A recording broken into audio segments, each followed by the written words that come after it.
एक तरफ जहां पूरी दुनिया इस समय महामारी की चपेट में है, तो वहीं दूसरी ओर बीमारी ने उत्तराखंड के पहाड़ी क्षेत्रों की बदहाल व्यवस्था की भी पोल खोल कर रख दी है। दरअसल टिहरी जिले के चंबा में श्री देव सुमन राजकीय इंटर कॉलेज में प्रशासन के द्वारा बनाया गया क्वारंटीन सेंटर में ना तो बिजली पानी की व्यवस्था है, ना ही शौचालय की सुविधा है, जिससे यहाँ पर आए बाहर से 3 प्रवासियों को दिक्कतों का सामना करना पड़ रहा है। गुजरात और पुणे से आए प्रवासियों का कहना है कि यहाँ पर कोई भी व्यवस्था नहीं है। खाना तो उनके घर से आ रहा है, लेकिन यहाँ पर मूलभूत सुविधा भी नहीं है। प्रशासन ने उन्हें यहाँ पर रखकर केवल अपनी इतिश्री कर ली है, जिससे उन्हें कई कठिनाइयों का सामना करना पड़ रहा है। नगर पालिका चंबा के सभासद रघुवीर रावत ने कहा कि प्रशासन बेहतर सुविधाएं देने की बात तो कर रहा है, लेकिन हकीकत कुछ और है। यहाँ पर जो प्रवासी क्वारंटीन हुए हैं, उनके लिए कोई भी सुविधा नहीं है। नगर पालिका के द्वारा उनको मोबाइल टॉयलेट की सुविधा दी गई है, लेकिन वह बहुत दूर है। सरकार और प्रशासन कह रही है कि बेहतर सुविधाएं दी जा रही हैं, लेकिन उसकी हकीकत ही कुछ और है, जिसका खामियाजा अब इन प्रवासियों को भुगतना पड़ रहा है। नाम है सर जी, पुणे से आया हूँ मैं, कल ही आया हूँ यहाँ पे। अच्छा।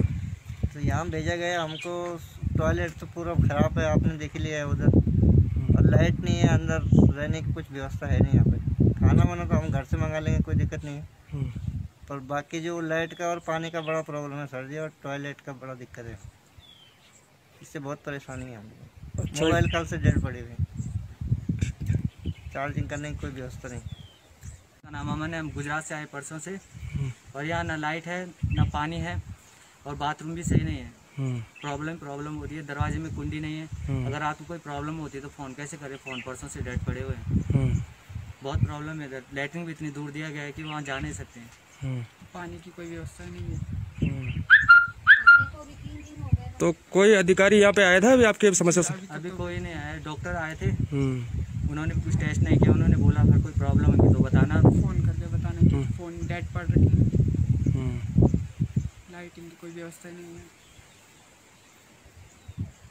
जो ये लोग यहाँ पे आए हैं, ये यहीं पे नहीं, चंबा, पूरे चंबा क्षेत्र और हमारे पहाड़ क्षेत्र में यही लोगों की दिक्कत बनी हुई है। और दुर्भाग्य है कि सरकार हमारी बड़े ज़ोर शोर से इस ओर ध्यान दे रही है। सेंट्रल गवर्नमेंट में बताया कि उनकी पूरी सुविधाएं दी जाएगी। स्टेट गवर्नमेंट के हमारे कुछ मंत्री और मुख्यमंत्री भी कह रहे हैं कि सारी सुविधाएं उनको उपलब्ध कराई जा रही हैं जो प्रवासी लोग आ रहे हैं। लेकिन दुर्भाग्य है कि चंबा ब्लॉक का ये सबसे प्राचीन और मॉडर्न स्कूल होने के बावजूद भी यहाँ पर सारी समस्याओं का अभाव है। इस स्कूल के चारों तरफ देख सकते हैं कि पूरी झाड़ियाँ हैं। स्कूल के भवन की स्थिति क्षतिग्रस्त पूरा हो रखा है, देख रहे हैं, अंदर देख रहे हैं, टॉयलेट की स्थिति देख रहे हैं।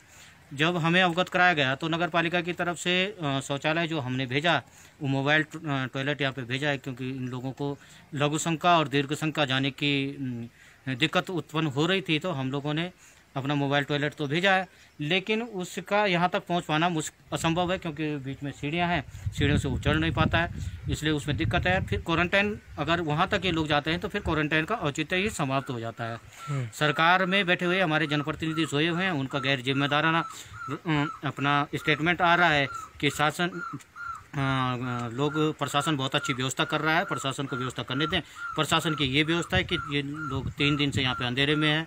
इस तरह से अगर कोई जंगली जानवर आ जाता है या कोई इन पे रात को हमला कर देता है तो इनके पास किसी प्रकार का कोई विकल्प नहीं है। ना तो यहाँ पे लाइट की है, ना पानी का है, ना ये कहीं किसी को फ़ोन कर सकते हैं, आसपास ऐसा कोई किसी को आवाज़ भी नहीं लगा सकते हैं, ना यहाँ कोई रात को ऐसी व्यवस्था है। सरकारी तंत्र हमारा फ़ोटो खिंचाने में और केवल स्टेटमेंट पेपरों तक और मीडिया तक ही अपने वो स्टेटमेंट देने में ही वो रख रहे हैं, बाकी धरातल पे शून्य। हिमालय न्यूज़ के लिए बलवंत रावत की रिपोर्ट, टिहरी, उत्तराखंड।